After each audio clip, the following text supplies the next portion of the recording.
ఎక్కడ అలజడి లేదు, మీరు వచ్చేయండి అని చెప్పడం వలన నేను వెళ్ళిపోయినాను.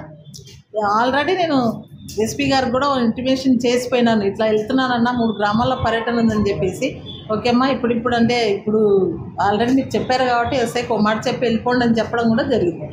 మేము స్టార్ట్ అయ్యి కోయిలకొండ చూసుకొని రచ్చబండ కోటి సంతకాల సేకరణ చేసుకొని నెక్స్ట్ చిట్టాల ఎంటర్ అవుతుంటే అక్కడ ఎవరో కంబాలపాడు గేయి జయచంద్ర అని చెప్పేసి ఆయన, ఇంకా ఎవరో 3 పర్సన్స్, ఆ గ్రామ పిల్లలు 3, నాగరాజ్ అని చెప్పేసి నలుగురు ఫుల్గా మన మానవ రూపంలోనే లేరు వాళ్ళు, అంటే రూపం కాదు, వాళ్ళ ఆ ధ్యాసలో లేనంత విచిత్రంగా తాగి ఒక ఫార్మర్ మహిళా ఎమ్మెల్యేని చూడకుండా కూడా మా జీపు పైన కర్రలతో దాడి చేస్తూ ఆటంకపరుస్తూ ఒక మహిళను చూడకోకుండా అసభ్యకరంగా మాట్లాడుతూ మరి ప్రవర్తించడం జరిగింది. అక్కడే ఉన్న ఎస్ఐ గారు చాలా బాగా చేశాడు, చాలా హెల్ప్ చేసి చెదరగొట్టడం జరిగింది. ఆ తర్వాత కూడా వాళ్ళు మళ్ళా రిటర్న్ వచ్చి మా జీప్కి చాలాసేపు ఒక 30 మినిట్స్ మమ్మల్ని అడ్డుకొని చేసి వెనక్కి వెళ్ళాలి, మీరు వెనక్కి వెళ్ళాలని చెప్పేసి మరి టీడీపీ నాయకులు అల్లర్లు చేయడము, మా మీద మరి మా మధ్య వెంకటరామరెడ్డి గారి ఎంపీపీ గారి కారును కూడా అద్దాలు ధ్వంసం చేయడము, నా కారును కూడా వారి కర్రలతో దాడి చేయడం కూడా జరిగింది.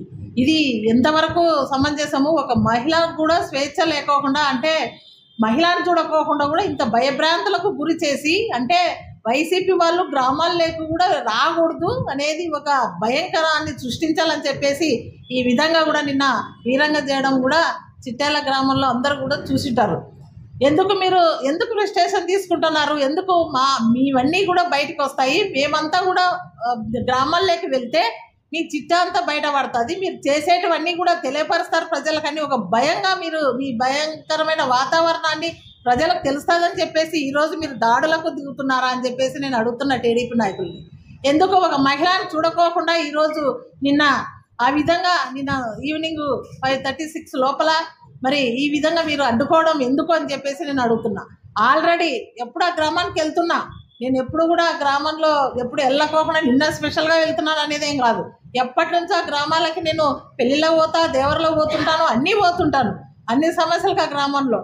ఎందుకు మా గ్రామంలో పెట్టాల్సిన చెరుకులపాటలోకి నా సొంత గ్రామంలో పెట్టాల్సిన సబ్స్టేషన్ని అక్కడ రైతులంతా కూడా ఇబ్బంది పడుతున్నారని చెప్పేసి నేను సబ్స్టేషన్ మా ఊరికి శాంక్షన్ అనేది తీసుకుపోయి చిట్టాలకు పెట్టి అక్కడ రైతుల సమస్యలు కూడా 2,10,00,000తో నేను అక్కడ సమస్య కూడా నేను ఎమ్మెల్యేగా ఉన్నప్పుడు తీర్చిన సమస్య కూడా వాళ్ళు మర్చిపోయి ఈరోజు అక్కడ ఉన్న గ్రామానికి ఎక్కడ కూడా రోడ్ల సమస్యలు కూడా చాలా ఉంటాయి, సిసి రోడ్లు కూడా వేసిన సమస్యలు కూడా చిట్టుకొని మా మరిది కూడా అక్కడే ఎంపీటీసీగా వాళ్ళు ఏకగ్రీవం కూడా అప్పట్లో ఎన్నిక చేసుకున్నారు.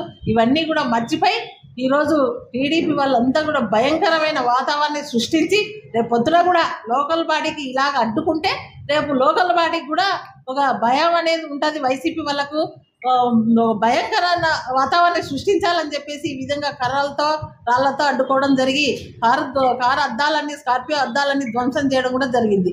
అంటే చెప్తున్నాను, ఎక్కడా కూడా మా వైసీపీ కార్యకర్తలు అద్దరకుండా బెదరకుండా ఖచ్చితంగా ఈ గ్రామాలకు వెళ్ళాలి, ఖచ్చితంగా మరి రచ్చబండ చేయాలని చెప్పేసి మేమంతా కూడా అందరము గట్టిగా వెళ్ళి ఆ గ్రామంలో రచ్చబండ కార్యక్రమం 1/2 అవర్ నిర్ణయించాం. కోటి సంతకాల సేకరణ కూడా చేశాం.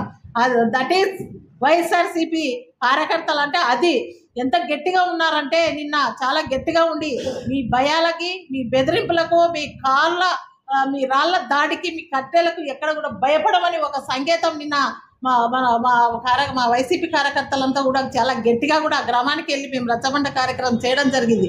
చేసి మళ్ళీ మేము ఆ కార్యక్రమం చేసి మళ్ళీ కోయిలకొండ ఆలంకొండ గ్రామానికి వెళ్తున్నప్పుడు కూడా మరి భయంకరంగా మరి సైలెన్సర్లు అంతా స్టార్ట్ చేసి చాలా రౌడిజంగా ఉన్న మరి మీరు అంతా కూడా ప్రతిపక్షంలో ఉన్నప్పుడు శ్యాంబాబు గారు ఊర్లో ఎక్కడ తిరగలేదా అని అడుగుతున్నాం. ఎక్కడ కూడా మీ పార్టీ తరఫున మీరు కూడా కార్యక్రమాలు చేశారు కదా ఎలక్షన్ల ముందర, మేము ఎక్కడ కూడా ఇలాంటి దుర్మార్గ చర్యలకు తావివ్వలేదు. మా వాళ్ళకి ఎక్కడ కూడా మిమ్మల్ని అడ్డుకోవడం చూడలేదు. కానీ దుర్మార్గం మీరే, మేము ప్రజెంట్ అప్పుడు ఎమ్మెల్యే ఉండి అధికారంలో ఉన్నప్పుడు అక్కడ కూడా పుచ్చకాలం వల్ల ఆ విధంగానే ప్రవర్తించరు. ఒక డిఎస్పీ సిఐలు ఉన్నాగా ముందర, మళ్ళీ ఇప్పుడు మేము ప్రతిపక్షంలో ఉన్నప్పుడు కూడా మీరే వీరంగం చేస్తున్నారు.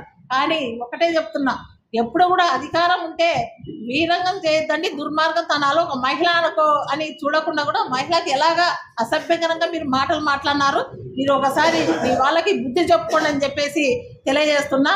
కానీ మీ మాటలకి ఎప్పుడు కూడా భయపడం. నిన్ననే ఎగ్జాంపుల్ మా వాళ్ళంతా కూడా ఎంత గట్టిగా కూడా వైసీపీ కార్యకర్తలు కానీ నాయకులు కానీ ఎక్కడ భయపడకుండా కార్యక్రమాలు పూర్తి చేసుకొని వచ్చాం.